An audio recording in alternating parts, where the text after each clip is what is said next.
দেখো, সকাল সকাল আজকে এনারা চলে এসেছে, এনাদের লাফালাফি ঝাঁপাঝাঁপিতে আমার আজকে সকালের ঘুম ভাঙলো। চলো তাহলে সবাইকে শুভ সকাল বলে দিই। আর এনারা কি কাজ করেছে দেখো, কি ক্ষতি।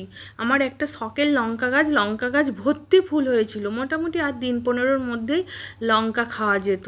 আর দেখো সব চুঁচে চুঁচে ফুল পাতা ছিঁড়েছে। আর এদিকে একটা তুলসী ঠাকুর ছিল, সেই তুলসী পাতাও ছিঁড়ে ছিঁড়ে খেয়ে নিয়েছে। ওদের মনে হয় এই ঠান্ডা গরম ওয়েদারে সর্দি কাশি হয়েছে, কফ হয়েছে, তাই তুলসী পাতা ছিঁড়ে ছিঁড়ে খেয়ে নিয়েছে। কি দাপট আজকে ভোরবেলা থেকে, লাফালাফি ঝাপাঝাপি মারামারি করছে। দেখো পুজো দেওয়া হয়ে গেছে, আমি প্রণাম সেরে নিচ্ছি। প্রণাম সেরে নিয়ে চলো এবার একটু চুল টুল আঁচড়াই। বাবা কদিন ভোর চুলটার ওপর দিয়ে যা ধকল গেছে, যেন মাথা পুরো ব্যথা হয়ে গেছে। ওদিকে মেয়ে আজ কতদিন পর পড়তে বসেছে, আর এই সাজগোজের জায়গাটা একটু গোছাই, একটার পর একটা ধাপ বাই ধাপ সব গোছাতে হবে, হুড়োহুড়ি করলে হবে না। সব তো জিনিসপত্র বার করা হয়েছে। ওদিকের কাজ মিটিয়ে রান্নাঘরে এসে রান্না করে নিয়েছি। আর মেয়ের অবস্থা দেখো, ও বলছে আমি ভাত খাবো না, এখানে গড়াগড়ি খাচ্ছে।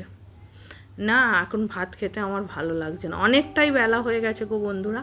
ওর বলছে এখন ভাত খেতে, ওর নাই খাক, আমি ভাত বেড়ে ফেলি। চলো আজকের ভিডিওটা এই পর্যন্ত।